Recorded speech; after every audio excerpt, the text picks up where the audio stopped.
Irmãos, graças a Deus por mais esta oportunidade que Deus nos concede de estarmos aqui reunidos em nome do Senhor Jesus Cristo. Que Deus abençoe este momento que nós continuaremos passando aqui e que o Espírito Santo aplique a palavra do Senhor aos nossos corações e nos faz entender os planos e propósitos de Deus. Pois sabemos que todos nós somos dependentes do Senhor. Nós precisamos de aprender mais. E somente o Espírito Santo é que pode nos auxiliar, nos ajudar a entender a vontade de Deus. E não é somente vontade, porque a Bíblia diz que é boa, perfeita e agradável a vontade de Deus.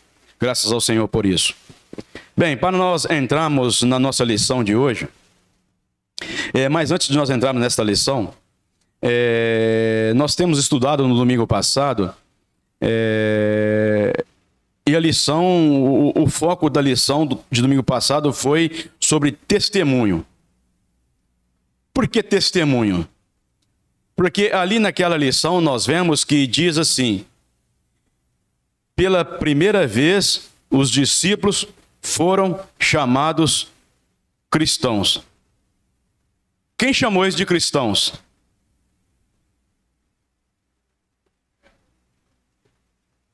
Os de fora. Não foi ninguém de dentro que intitulou eles como cristãos. Então foram os de fora. Então, sendo os de fora que intitulou eles como cristãos, então isso fala de testemunho. Eles chamaram eles de cristão, por quê? Porque viram na vida deles algo diferente. E isso me chamou muita atenção. Porque o que os de fora estão falando de nós? Será que nós estamos dando diferença? Será que de fato nós somos a luz e o sal da terra? Então isso é algo para nós pensarmos. E neste mesmo assunto, eu gostaria de fazer uma pergunta. É a mesma coisa ou tem diferença de ser crente e ser cristão? É a mesma coisa? Qual é a diferença?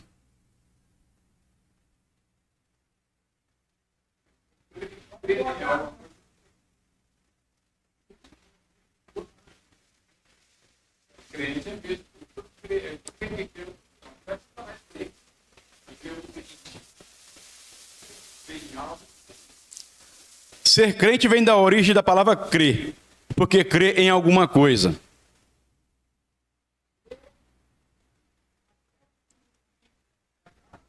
Tiago falou isso.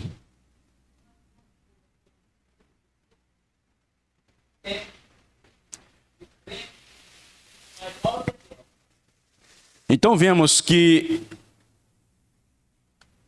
crente e cristão tem diferença, porque crente é aquele que crê, mas cristão, que vem da origem pequenos cristos, que são aqueles que seguem o Senhor Jesus Cristo, tem diferença. Então eu posso dizer que um cristão, de fato, ele é salvo, mas o crente, nem todos são salvos, porque ele tem que ser crente e cristão. Se ele for apenas crente, ele não é salvo. Há muitos que dizem: mas fulano fala que crê, então ele é salvo. Não. Porque Jesus falou para Nicodemos: Nicodemos, importa nascer de novo. Então o novo nascimento, ele é essencial. A pessoa precisa de crer no Senhor. Porque Jesus falou: creia em Deus, creia também em mim. De fato, porque a Bíblia fala que sem fé é impossível agradar a Deus. Então a pessoa que quer chegar-se a Deus precisa crer que Deus existe. Mas para complementar, ele precisa aceitar o Senhor Jesus Cristo como único e eterno Salvador, para se tornar um cristão. Porque diz a Bíblia: se com a tua boca confessares e em teu coração creres, serás salvo. Então a salvação, ela não vem apenas simplesmente pela pessoa crer, mas ele tem que aceitar Jesus em seu coração como seu único e suficiente Salvador. A palavra cristão só aparece na Bíblia 3 vezes. E essa visão de cristão, e as pessoas têm que perceber em nós uma ação semelhante a Cristo. caminhar semelhante a Cristo, para que nós possamos vir titular de cristão. Titular de cristão, não tipo eu demando isso, mas cristão, que a gente percebe na Bíblia, é algo que as pessoas veem em nós. Né? Porque esse cara aparece 3 vezes só no Bíblia fala cristão. Então a Bíblia não intitula os cristãos, né? As pessoas quando vê alguma semelhança em... Vai ver as atitudes, a vida que está levando vai mostrar que de fato ele está perto de Cristo, fazendo aquilo que o Senhor quer que faça. Então essa é a nossa obrigação, de demonstrar para as pessoas que de fato nós não somos apenas um crente, mas somos cristãos, estamos seguindo o Senhor Jesus Cristo. Olha só, estudamos para trás também a lição de Simão, o mágico. Alguns falaram que Simão era salvo, mas erram em falar isso aí, porque Simão ele creu, mas ele não nasceu de novo. Ele creu, ele andou ali com os discípulos, mas quando ele vê Pedro manifestar algo ali, o que ele faz? Ele oferece dinheiro para comprar o dom de Deus. Aí o que Pedro vai falar com ele? Seja o teu dinheiro contigo para a perdição. Então quando Pedro fala isso, seja o teu dinheiro contigo para a perdição, vai mostrar que ele não tinha se salvado. Porque a Bíblia diz que nenhuma condenação há para os que estão em Cristo Jesus. Então ele creu porque ele ouviu falar de Jesus, mas ele não aceitou em seu coração, porque o nascer de novo, ele vem de dentro para fora. E infelizmente, há muitas pessoas que andam com os cristãos, que parecem ser cristãos, mas não são, porque não nasceram de novo. Então isso é importante a gente refletir. Agora, entrando na nossa lição, dentro da nossa lição de hoje, nós vemos a perseguição, o agir de Deus e o juízo de Deus. Quando nós olhamos para essa lição nossa aqui, precisamos um pouco de voltar atrás.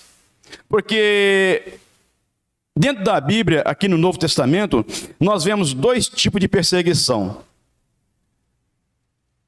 A perseguição que vem pelo sistema religioso e a perseguição que vem pelo sistema político. Jesus Cristo foi perseguido. Qual foi a cúpula que perseguiu Jesus? Ou qual foi o sistema que perseguiu Jesus? O sistema religioso. Você vai ver que o sistema político não perseguiu Jesus. O sistema religioso, porque eram os religiosos da época que perseguiam a Jesus. É o sumo sacerdote que entregou Jesus às mãos de Pilatos. Então você vai ver depois que o sistema político executou o juízo sobre a vida de Jesus. Mas quem perseguiu Jesus foi o sistema religioso. Aí quando você vai caminhando e você vai para a história de Estevão, quem perseguiu Estevão? Então foi o sistema religioso, não o sistema político. O sistema religioso foi contra Estevão e levou Estevão à morte. E a Bíblia vai dizer que ali estava Saulo, e Saulo consentia na morte de Estevão. E quem era Saulo? Saulo era um homem religioso, porque era um homem que conhecia a lei, um homem zeloso pela tradição, e ele achava que estava agradando a Deus fazendo aquilo. E você vai ver que aquela perseguição religiosa na época de Estevão e depois ainda para frente sobre a igreja, era uma perseguição religiosa e quem estava comandando era Saulo. Saulo era o comandante que estava conduzindo os soldados para prender, para matar os cristãos. E diz o texto que Saulo entrava em casa e arrastava pessoas e prendia e batia. Então ali os cristãos estavam sendo perseguidos pelo sistema religioso.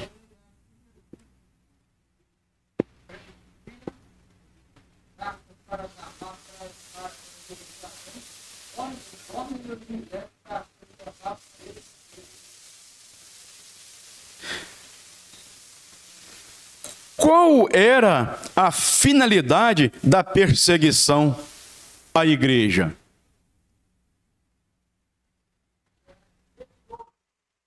Zeloso. A finalidade da perseguição à igreja era impedir que o evangelho seja propagado, que a salvação fosse anunciada. Lembra quando prenderam os discípulos e falaram com eles: olha, nós vamos soltar vocês, mas não fale mais neste nome. Então eles estavam preocupados porque eles estavam ouvindo que a salvação em Jesus estava sendo pregada e pessoas estavam se convertendo. Então eles tomaram por ciúme aquilo e inveja e queriam impedir o avanço, o progresso da evangelização. Mas naquele momento Pedro pega e fala: olha, o que é mais importante? Obedecer a Deus ou ao homem? E Pedro então vai mostrar que ele não temia o que poderia vir dos homens, mas ele queria obedecer a Deus e continuar pregando a palavra.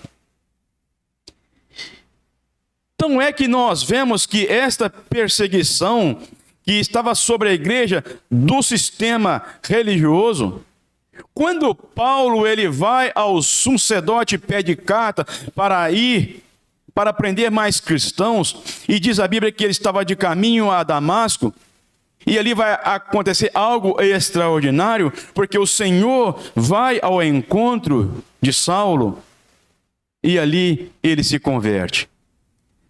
Após a sua conversão, nós vamos ver o quê? Que a Bíblia vai narrar que agora houve uma paz para a igreja. Então, aquela perseguição religiosa, ela deu uma trégua. Por que eu estou falando isso? É porque este assunto que agora nós entramos nele, agora você não vai ver aqui neste capítulo 12 de Atos dos Apóstolos, uma perseguição religiosa. Mas você vai ver uma perseguição política. Porque quem é que estava agora perseguindo? Herodes. Não era mais os sacerdotes, não era mais os religiosos.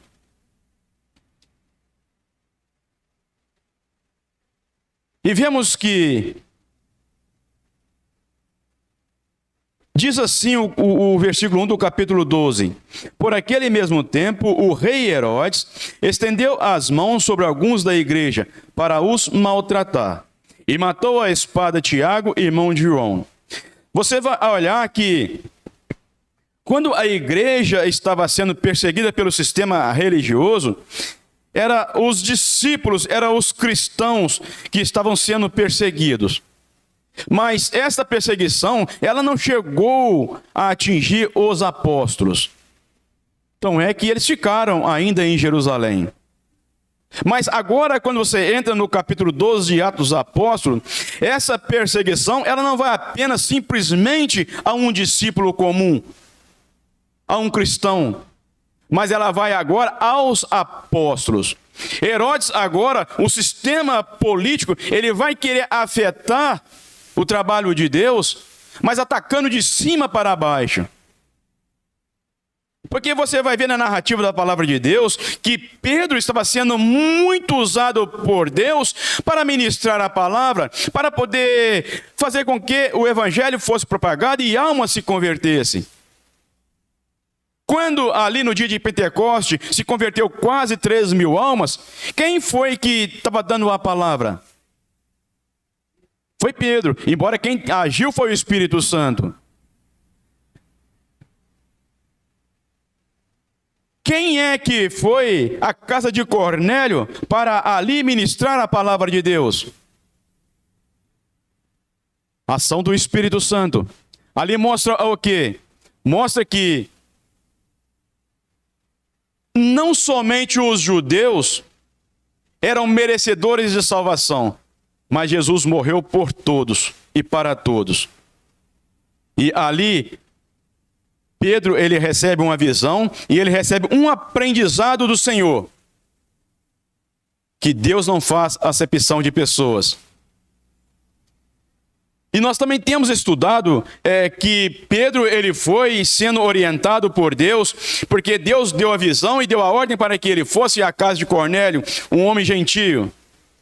Mas quando Pedro vai e fala a palavra e ali eles se convertem, o que acontece? Os apóstolos que estavam em Jerusalém vai chamar Pedro para uma conversa.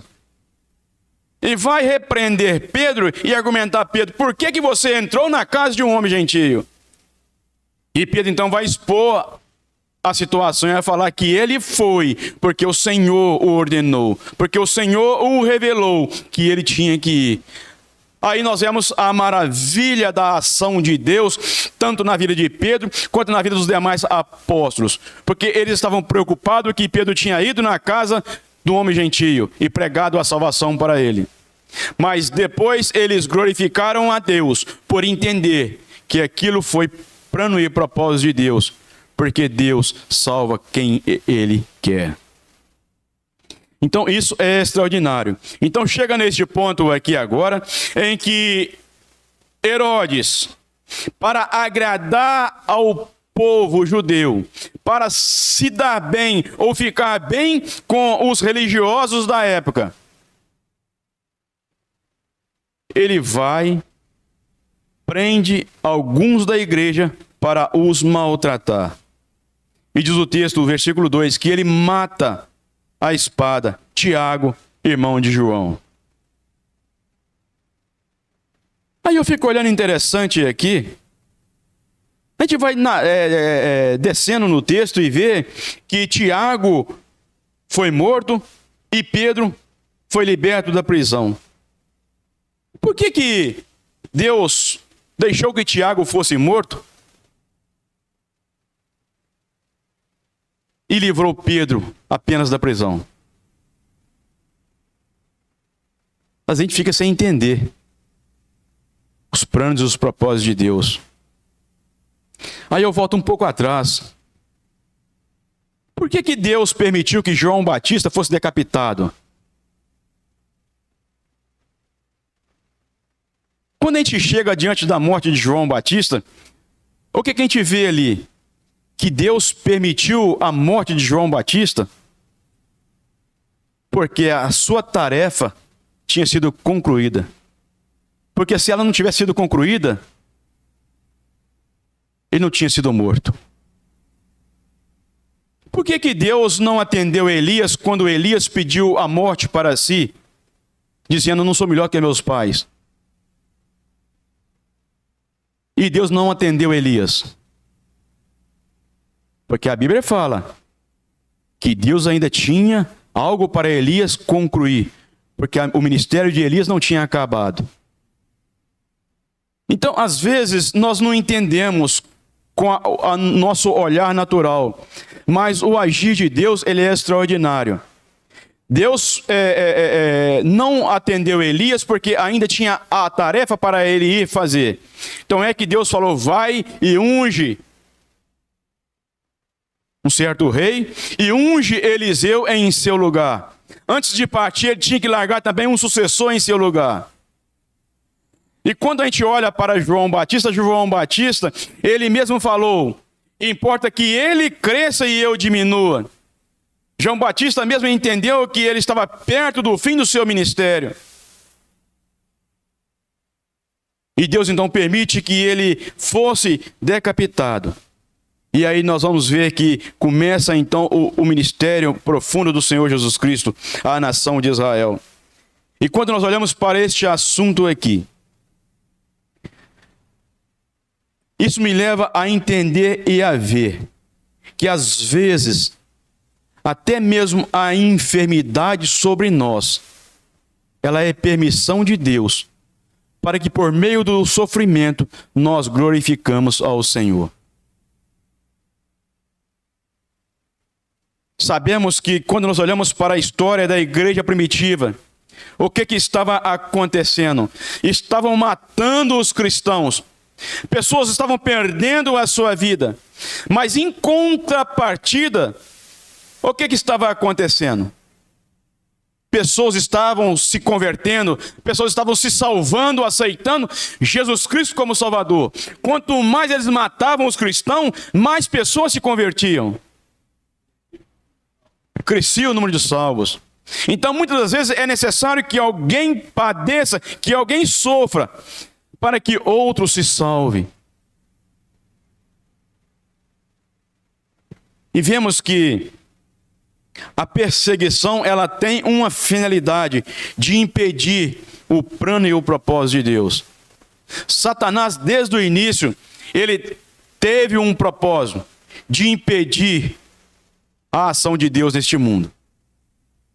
Então é que isso começou lá no Jardim do Éden, quando ele vai tentar Eva e induz Eva a cometer o pecado. E aí conhecemos a história da decadência do homem. E vemos em toda a caminhada da Bíblia que o inimigo ele tem trabalhado para destruir o ser humano, para que o homem não reconheça que depende de Deus.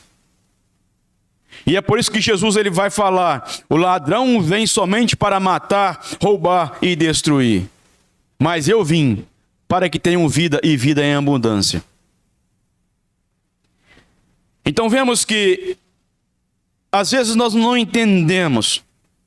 E quando nós começamos a olhar para a história da perseguição, quando ela iniciou-se lá no início, em Atos dos Apóstolos, e continua até hoje, não em nosso país, mas há países aí fora que a igreja de fato ela é perseguida. Mas nós vivemos em um país privilegiado, porque aqui não tem perseguição cristã. Ainda não. Mas há países aí fora que tem, que as pessoas morrem por anunciar o evangelho.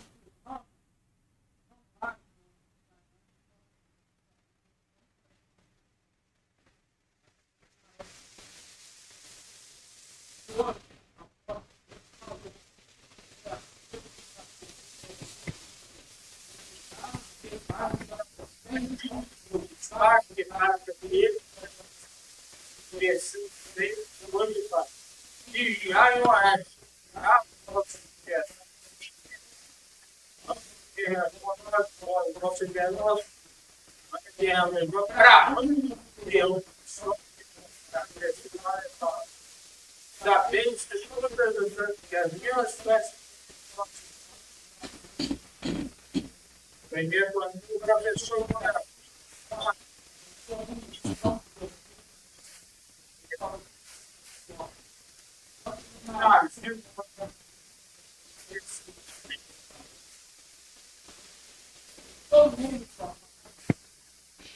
nós vemos que a perseguição, quanto mais ela pesava sobre os cristãos, mais eles iam e pregavam o evangelho.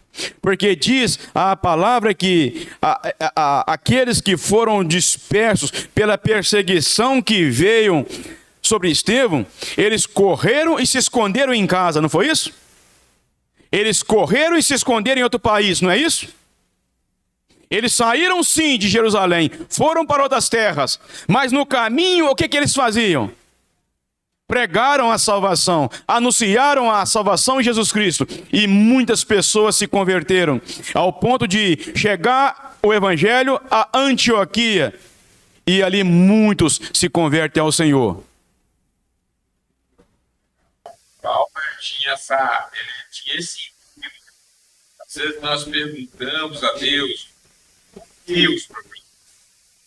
Essa pergunta é: para quê?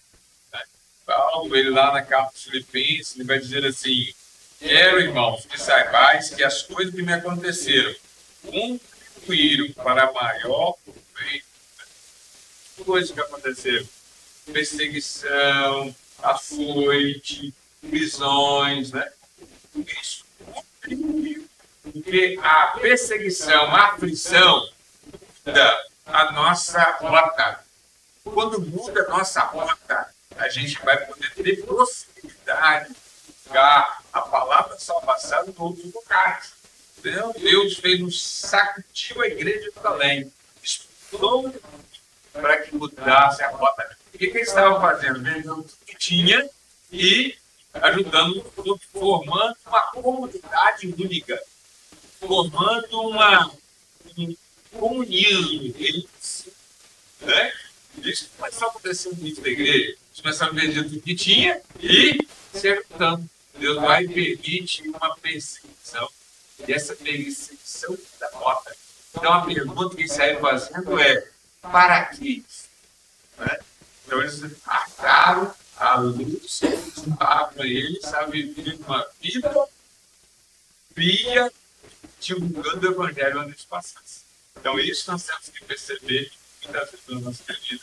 E a gente vai ver um motivo para se alegrar em meio à dor, em meio à dificuldade que a gente passar para se ver as coisas acontecerem. A ordem de Jesus foi: ide por todo mundo e pregai o evangelho. Se acomodaram em Jerusalém. Aí vem a perseguição e dispersa os discípulos. Por quê? Porque os propósitos de Deus têm que ser cumpridos. Ninguém pode mudar e ninguém muda os propósitos de Deus. Porque a Bíblia mesmo fala, Deus mesmo fala: a minha palavra não voltará vazia para mim, antes sairá e falar aquilo que me apraz. Se Deus determinou, Ele vai fazer. Se Deus falou, Ele vai executar. Porque Deus não é Deus de mentira. E Deus, Ele zela pela sua própria palavra. Então, quando Jesus ele morre na cruz, foi para dar salvação a todo ser humano. Todo aquele que vai até Ele, crê e aceita como seu único Salvador, ganha a salvação. Então, como a salvação é um presente de Deus e ela está aberta a todos, Deus usa homens e mulheres para anunciar e para divulgar essa salvação. Então, este foi o foco da perseguição que veio sobre a igreja, para espalhá-los, para levá-los a pregar o evangelho. E quando nós vemos que Tiago foi morto e Pedro foi poupado, vemos aqui que Herodes ele pega e mata Tiago.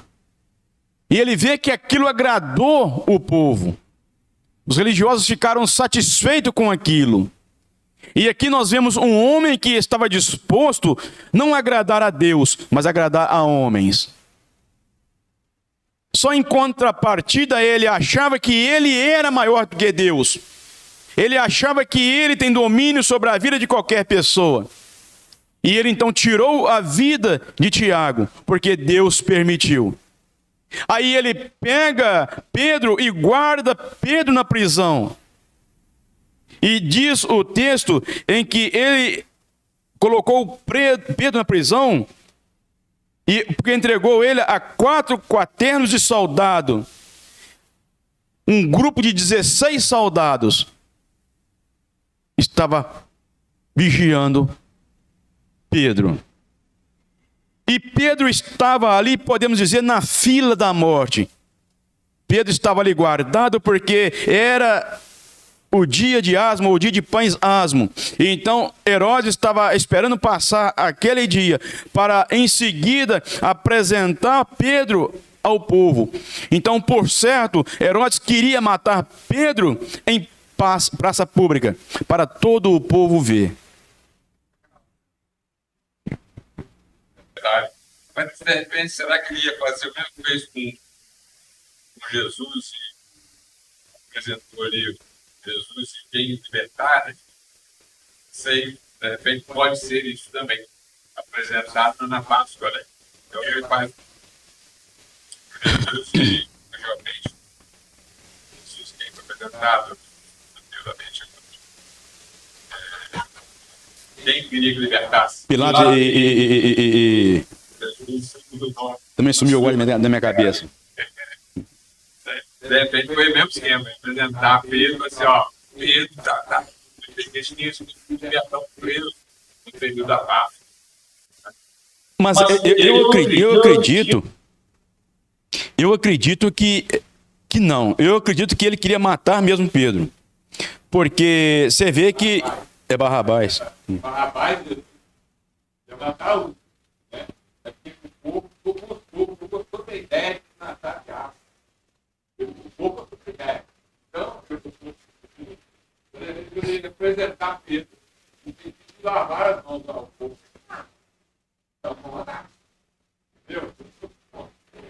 Mas porque você vê que essa base aí de matar um e soltar o outro, ela veio de Roma. Porque quem falou isso aí foi Pilatos.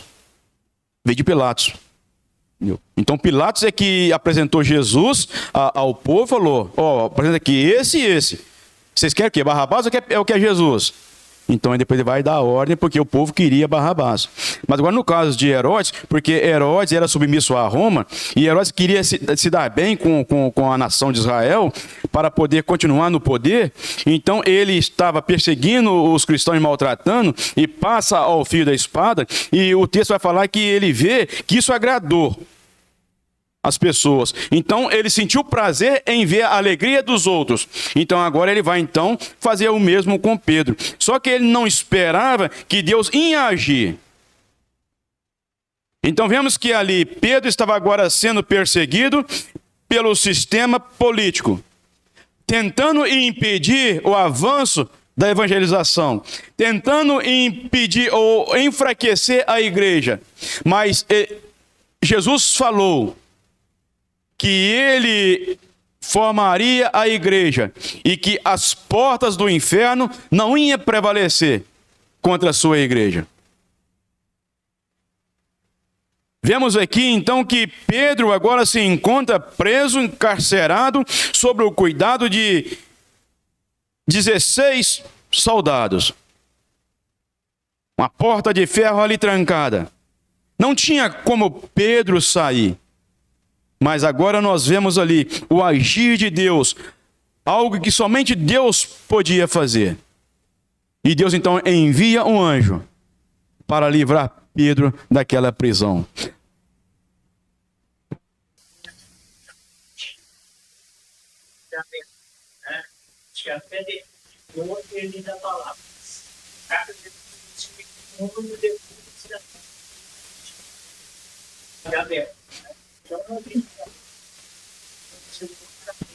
Testemunho para a igreja que está funcionando em Jerusalém, né?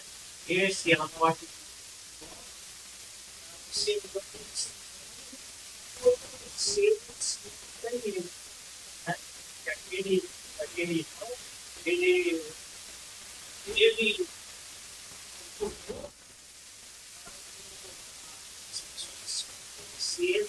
ele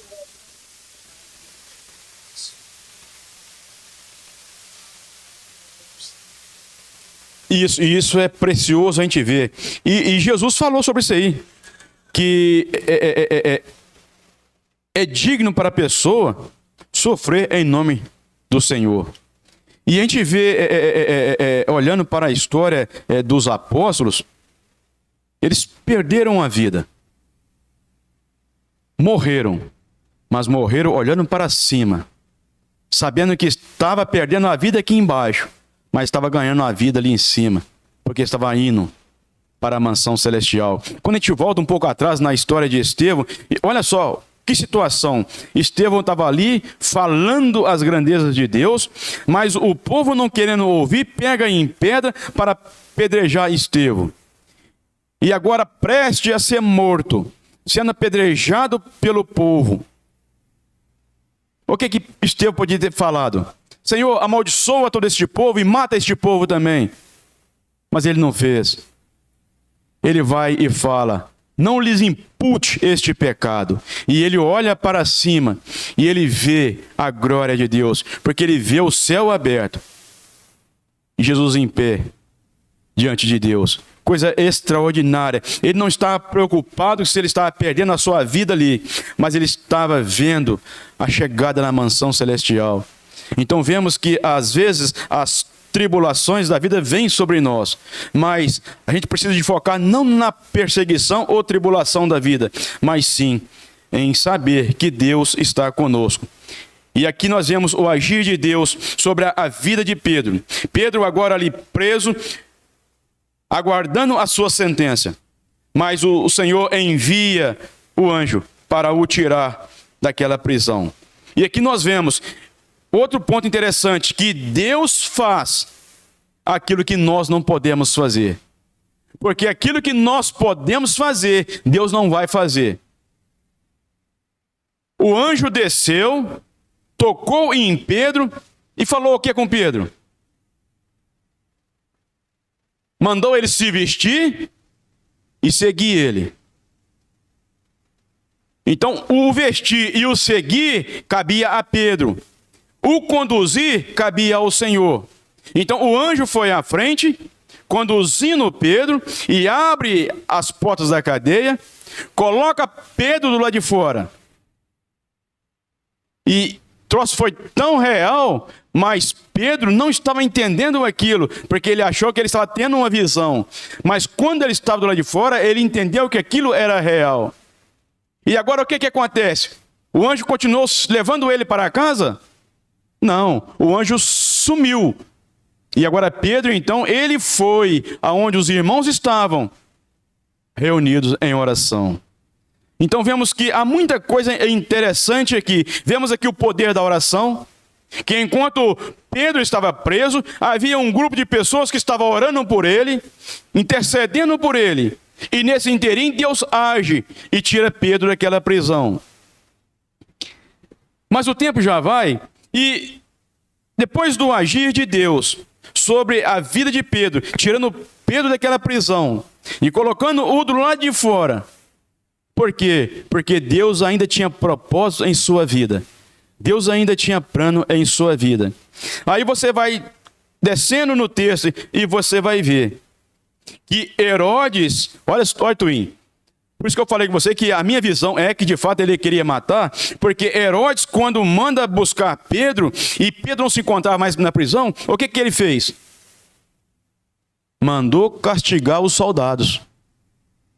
Alguns dizem que até mesmo mandou matar os soldados. Aí ele ficou tão aborrecido com aquilo, que ele saiu dali e foi para Cesareia. Tinha mudado. Então ele ficou aborrecido. Aí foi-se para outro lugar. Aí o que acontece? O texto vai dizer que ele estava diante do povo, e ele ali, diante do povo, deu um discurso, e o povo disse: olha, isso não é voz de um homem, mas é voz de Deus. Aí o que acontece? Vemos aqui o juízo de Deus. Cai sobre aquele homem, e aquele homem é fulminado, aquele homem é morto, por não dar glórias a Deus e reconhecer que o poder, o domínio pertence a Deus. Então vemos que Deus, ele não tarda, como alguns querem dizer. Deus não, Deus tem o seu tempo, Deus tem a sua hora, porque Deus faz o que ele quer e a hora que ele quer. Deus é Deus.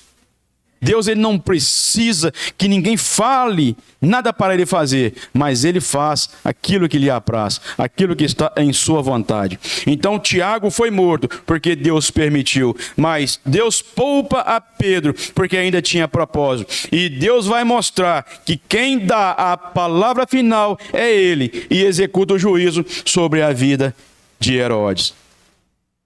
E vemos que a Bíblia narra, a Bíblia conta que todos aqueles que se levantam para se opor à pregação do Evangelho, para se opor ao crescimento da igreja, Deus trata com eles. E trata duramente. Por quê? Porque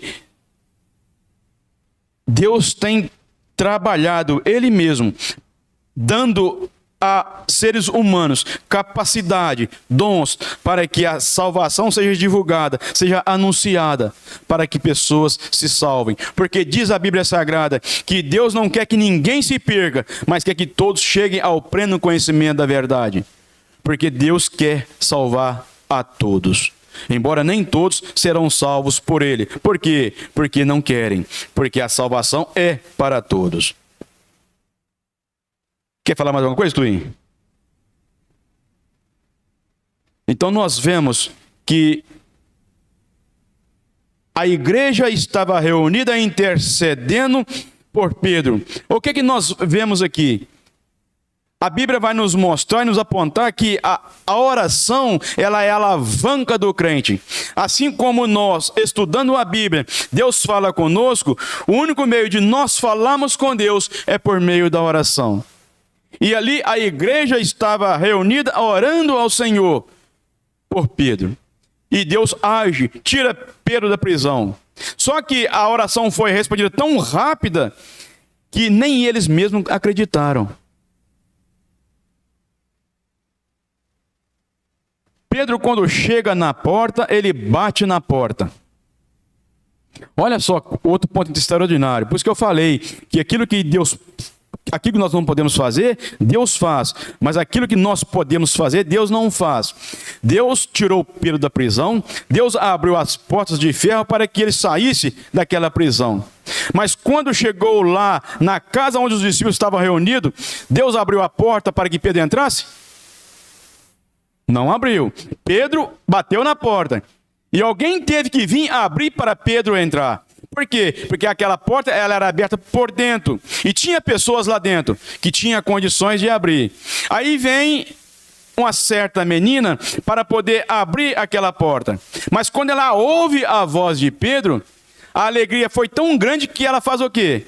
Ela abre a porta, ela sai correndo. Ela sai correndo, a alegria foi tanta e vai contar para os irmãos. E os irmãos creem, não creem?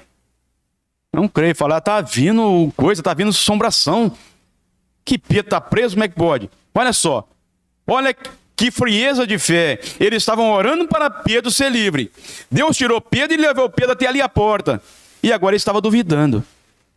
Aí quando eles vão e abrem a porta, Pedro então agora entra e vai contar como ele saiu da prisão. Que Pedro não saiu da prisão porque ele quis. Por si mesmo, mas é porque Deus tirou ele dali. Aí então agora foram glorificar a Deus pelo agir de Deus. Então Twin, que você vai ver também ainda nesse texto, que Pedro ele vai se apresentou aos irmãos, mas depois ele foi para outro lugar. Ele foi para outro lugar, ficou escondido. Aí você vai ver mais na frente que somente depois, na morte de Herodes, que você vai ver Pedro de novo, voltando para ali. Então, de fato, a covardia de Herodes, ela era grande. E vemos que a oposição de Satanás contra os cristãos, ela é grande. E o inimigo, ele tem mudado a sua estratégia. O inimigo, ele tem trabalhado de uma forma para nos impedir a caminhada cristã. Como? Muitas das vezes nos distraindo com coisas dessa vida. Muitas vezes nos colocando obstáculos para não continuarmos a caminhada.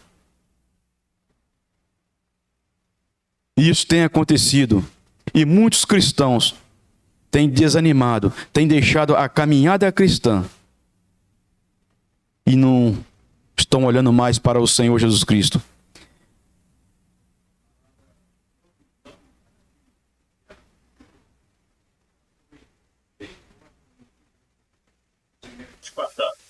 E ela vem acompanhando essas missões constantes, a provisão de Deus na vida do seu servo. Nós vamos encerrar agora, irmãos. Uma coisa que eu vejo na palavra de Deus, e eu firme falo, que falar que é um crente é muito fácil. Não é fácil? Falar que é crente é fácil. Mas viver como um cristão é fácil? Não é fácil, não. Às vezes eu falo assim, não, mas eu sou cristão mesmo. E eu estou disposto a pagar o preço. Será que está mesmo? É difícil.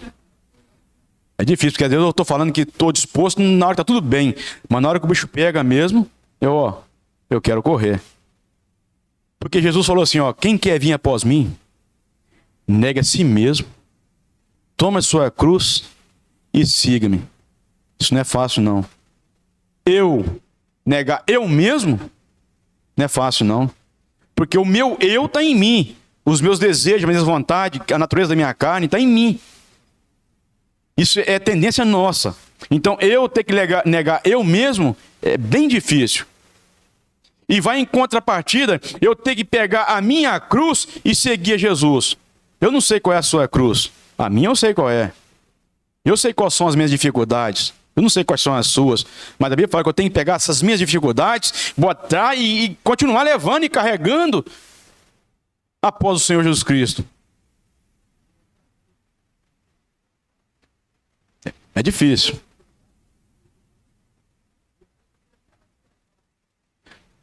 Por isso que nós vemos que desde da igreja primitiva, nós contemplamos na Bíblia irmãos fervorosos, irmãos firmes, irmãos de testemunhos, irmãos que de fato faziam a obra de Deus. Nós vemos na Bíblia o agir de Deus sobre a vida das pessoas.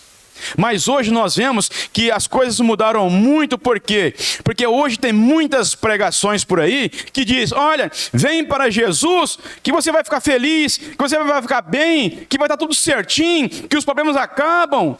Aí a pessoa vem. Só que a pessoa não se converte de fato. Ele se torna um religioso. E tem muitas igrejas aí que dizem que o cristão, que a pessoa foi chamado para ser vitorioso. Onde está isso na Bíblia? Jesus falou: neste mundo tereis aflição. Então, tem pessoas que pegam as bênçãos que foi prometida para Israel e colocam para a igreja. As bênçãos terrenas foi direcionada a Israel, mas as bênçãos para a igreja são espirituais. Embora Deus pode nos abençoar, sim, mas nós teremos dificuldade nesta vida. Teremos aflição nesta vida. Mas uma coisa é: nós sabemos que um dia o Senhor nos enxugará dos nossos olhos toda a lágrima.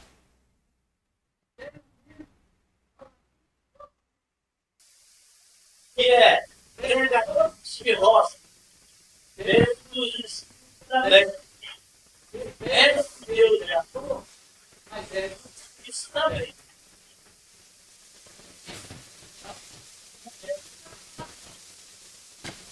Jesus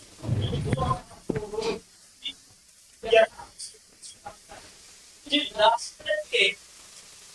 Você tem que pagar. A salvação é pela graça e não de graça. Tem gente que compra graça com de graça. Não. Você tem que obedecer. Que Jesus faz que é transformar a água em vinho. Ali ele nos dá uma lição. A lição da obediência. Então, lá na tradição, lá.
E naquela época,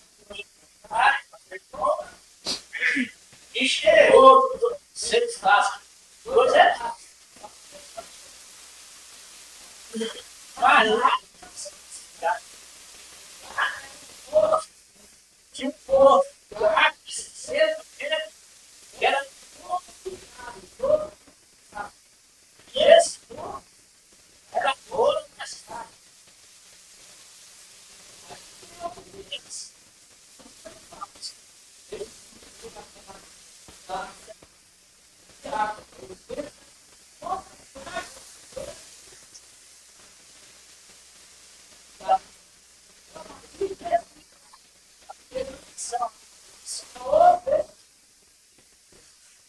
Obedeceram, viram o milagre. Então isso é fato. E nós vamos já encerrar. Hoje, infelizmente, a gente vê que tem muitos pregadores que estão preocupados em trazer mensagem que agrade o auditório. Mas isso é errado, porque eu não posso ofender ninguém, mas eu tenho que pregar a palavra. Agora, se a palavra sair e ela tocar em alguém, é porque Deus está agindo. Por quê? Porque na realidade, a palavra de Deus, ela vem a nós nos confrontando. Por quê? Porque todos nós somos pecadores. Todos nós precisamos de chegar diante de Deus e nos humilharmos perante a poderosa mão de Deus. Então que nós possamos entender que a salvação, ela precisa ser pregada por nós. E ela é tão fácil de ser pregada. Primeiro, pela minha vida, pelo meu testemunho. E segundo, se eu usar palavras que eu fale realmente cristocêntrico, que Cristo morreu para salvar o pobre miserável pecador. Que Deus nos abençoe. Amém.